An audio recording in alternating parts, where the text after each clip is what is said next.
So, hello friends, and welcome to the first episode of Debt Ki Pathshala, brought to you by Mere Asset Mutual Fund. Friends, we all know that exposure to debt gives stability to clients' investment portfolio. However, have you ever thought that having debt AUM can not only provide stability to your own assets under advisory, it can create good investor experience, especially when the going is not so good for the equity market.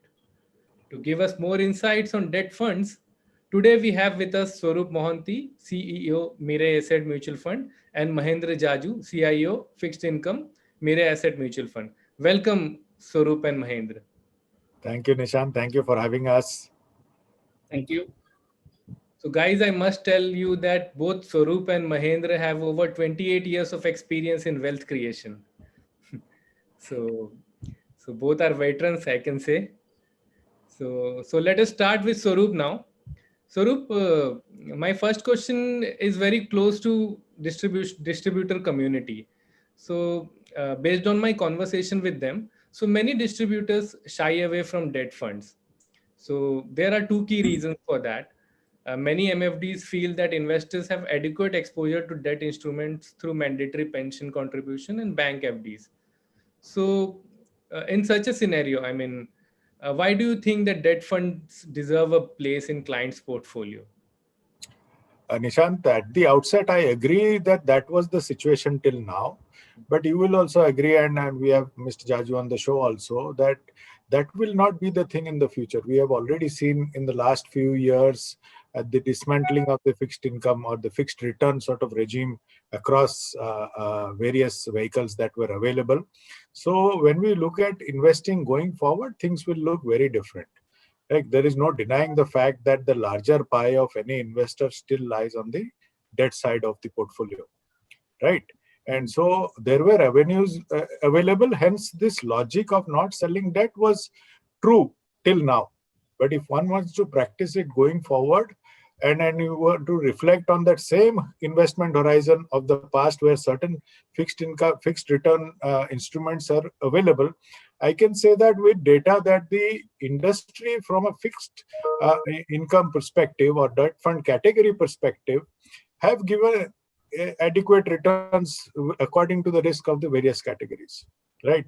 Data does suggest that if the investor would have stayed invested of the various categories as per the risk profile and as per the investment horizon of those categories, the investment return or the investment experience would have been pretty suitable to their goals and desired expectations. So though there were fixed returns available in the past, hence that crossover was not as much as what it should have been, especially on the investor or the individual investor perspective.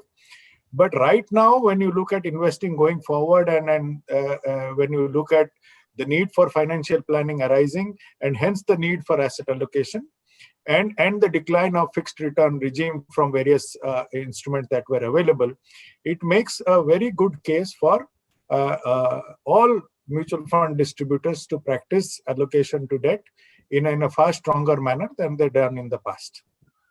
So, Swaroop, in some way, you are saying that having exposure to debt fund can reduce the gap between investor return and fund return.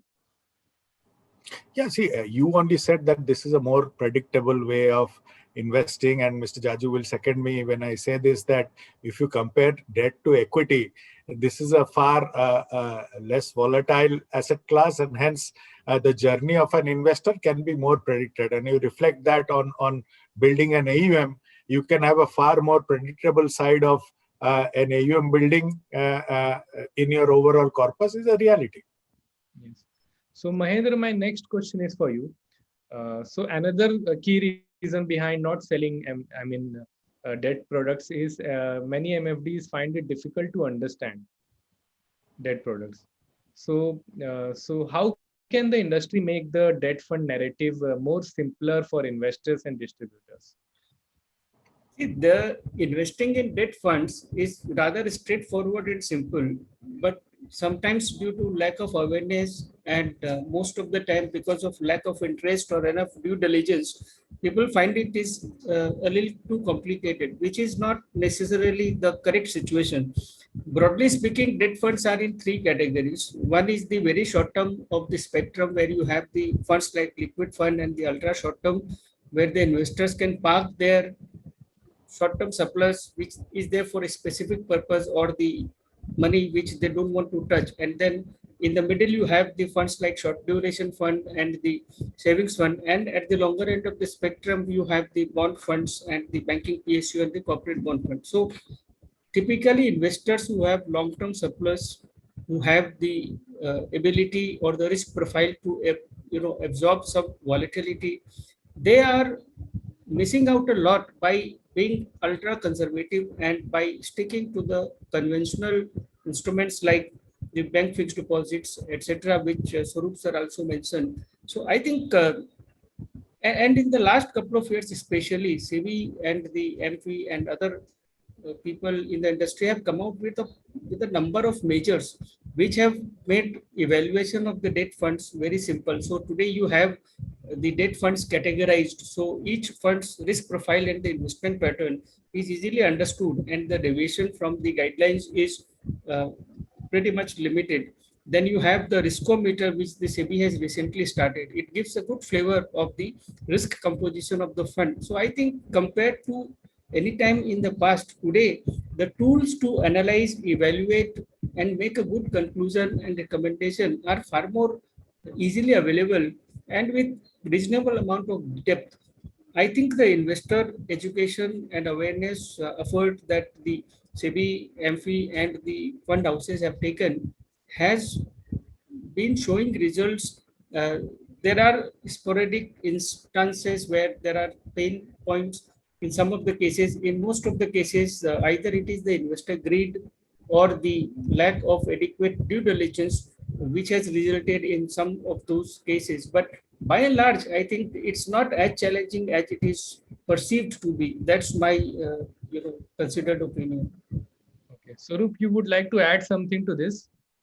See, at the end of the day, the principles of investing are the same, whether it is debt or equity, right? When it comes to a mutual fund, it becomes even simpler. You are hiring a fund manager to do that job for you. Then when you look at investing is something which is practiced on the equity side very effortlessly, you match the investment horizon to that of the investment horizon of the fund and you allocate. Then you leave it to the fund manager to navigate you through the volatility of the market. That till now, and I'm very sad to say this, is not what is practiced on the debt side. Is the same thing. You match your investment horizon to that of the fund. And Mr. Jaju said that there are three buckets to match them with, and they are very clear.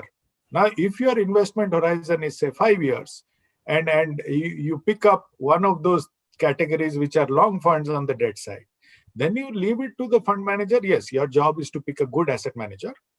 Once you've done that, then you leave it to the asset manager to navigate yourselves through the entire ups and downs of the market. That is the job.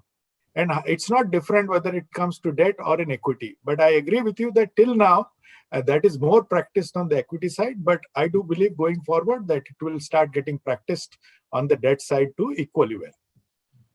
So talking about positioning of debt funds, so how can MFDs position debt funds to their clients? Nishant, it's a very simple process. As we start doing or getting into we are in the cusp of or the threshold of financial planning unfolding in India in a big way. Let's face it, with the decline of fixed return regime, there is a need for investors to generate returns on their own. And that is where the MFDs come in or the RIAs come in a big way. They play a very meaningful position in everybody's life as very, very important people between the investor and the investor's goals. Once that is ascertained as to why the person wants to invest, then the process of financial planning starts with the assessment of the risk of the investor, which the MFD can do or is equipped to do, because it's not possible for me to know my own risk. I have to go through a professional, and some of the questions which unfold make me aware of my risk profile. And let's face it, risk profiling is a continuous journey. It changes over a period of time, which the MFD can all the time stand by you and reflect you on that. After that comes your asset allocation. This is where the differentiation happens, right? Suppose let's take an example of a 50-50 allocation. Now, once that 50-50 allocation is there and you know the duration of the money, like you match the duration of the money and the risk profile on the equity side, you should do the same thing on the debt side. A long money should be a certain or apportioned to the long funds, and the shorter money should be apportioned to the shorter funds. Yes, the role of the MFD is very critical because selecting which fund to invest in is very important. But I think the bigger role of the MFD then comes in is keeping the investor invested to the entire duration of that investor till reaching the goal. And on the day of reaching the goal is the day to realize your goal and celebrate reaching that day. It is also the job of the MFD to get the money out and give it back to the investor for the investor to have this complete investment experience. Okay. So Swaroop, so SIPs have been getting popular, among investors as well as advisors. So since the concept of rupee cost averaging works well in volatile assets like equity funds, so why do you think distributors should recommend their clients to start SIPs in debt funds too? Nishant, historically, if you see the biggest investment behavior or habit of Indian investor has been the recurring deposit in banks. So it is not that the investor is aware or not aware of investing in a systematic manner in debt, right?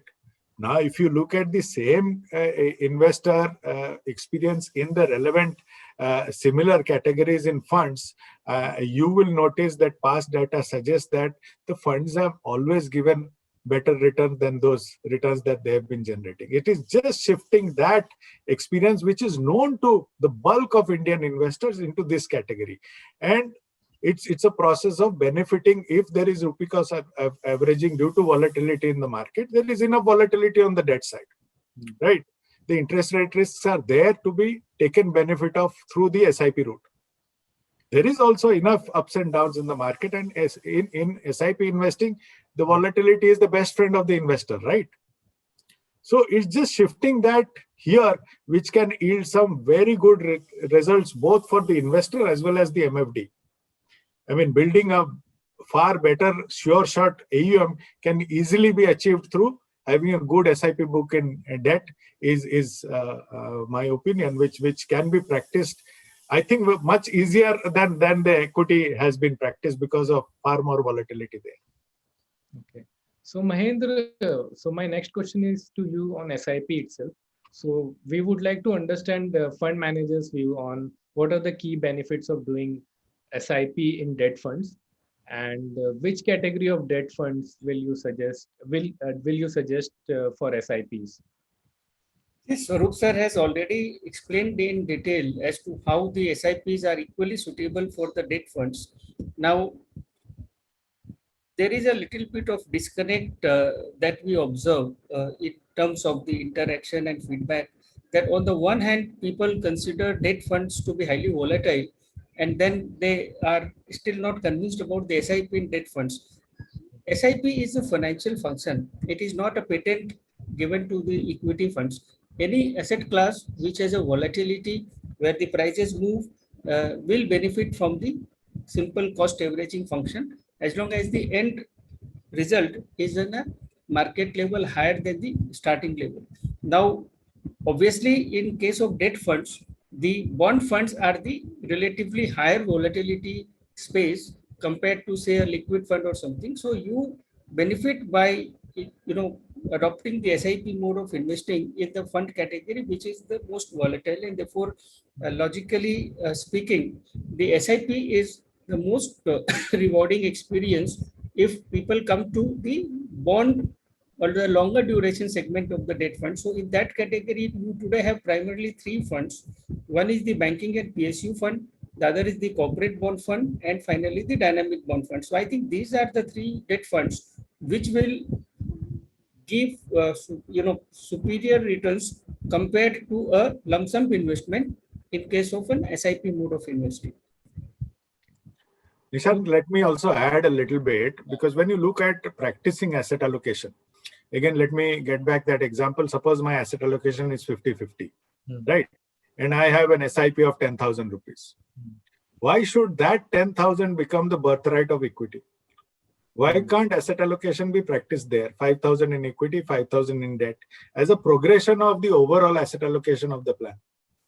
Now, depending on the investment horizon, you choose the scheme underlying. But if it is practiced throughout, then the overall plan that the asset allocation that the investor gets is far more comprehensive than what one is getting right now.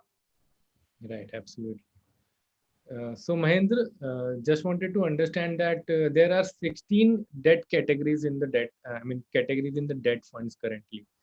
So tell us, which are the 3 categories of debt funds that can address most financial needs of clients, and why do you think these categories have a good chance, to address all the financial goals of investors?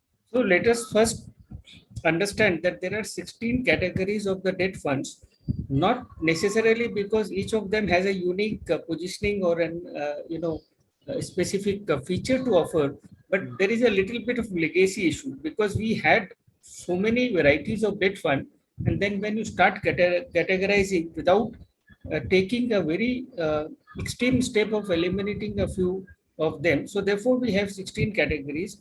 Now there is a lot of overlap and similarity between a few schemes. So there are primarily 3 categories of debt funds.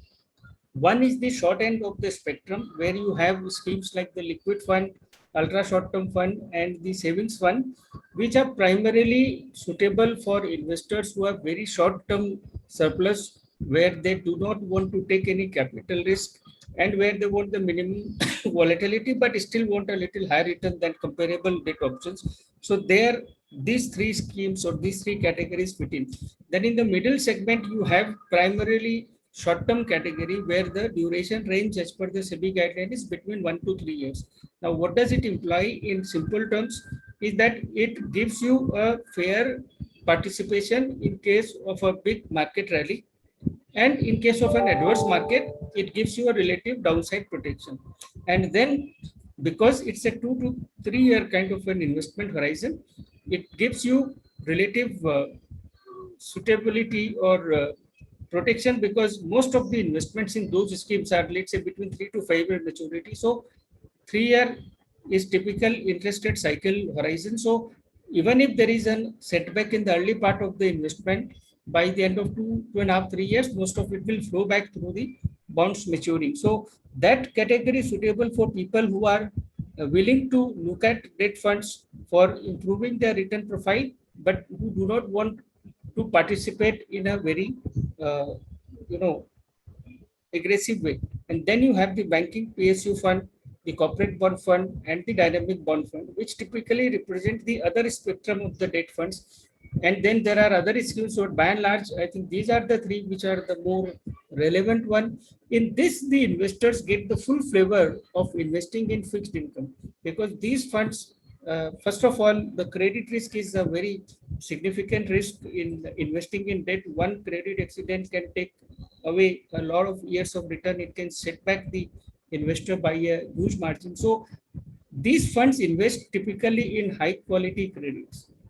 In the banking PSU fund, for example, minimum of 80% has to be invested in banks and PSUs, which are typically either government owned or tightly regulated by the Reserve Bank. So the credit quality is by definition slightly better. And then they have no restriction in terms of what duration can the fund manager invest. So fund managers can also exhibit the full duration management skill.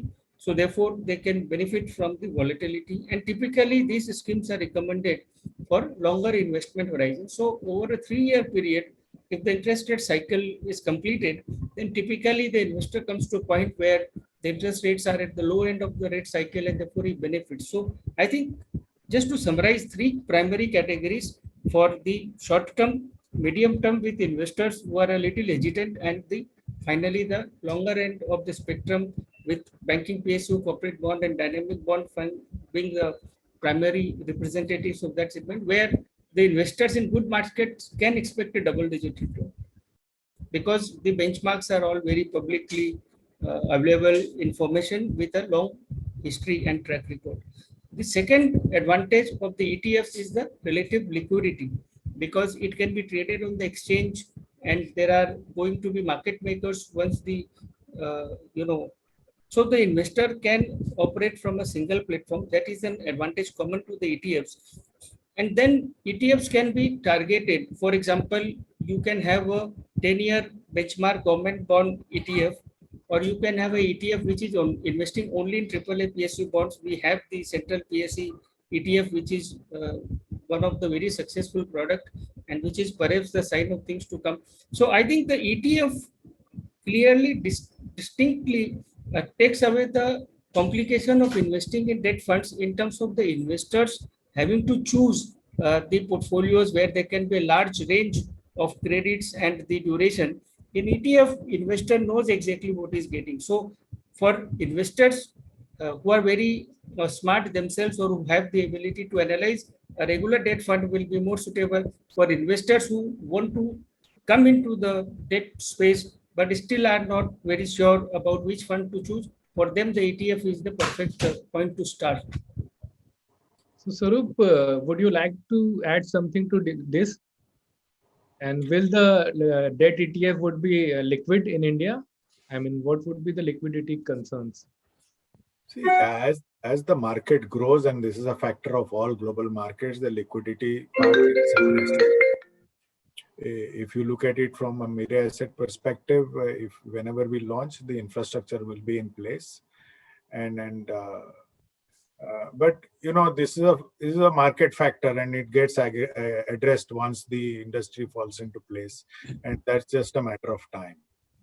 I don't think it in developed markets that's not an issue anymore. The market makers take over. I mean, if I can add, Nishant, that liquidity is a function of the utility of the product. And as we discussed, there is a huge space and need for the ETF products. In global markets, these products are very liquid, and debt market liquidity has improved tremendously. We have seen how the volumes have improved.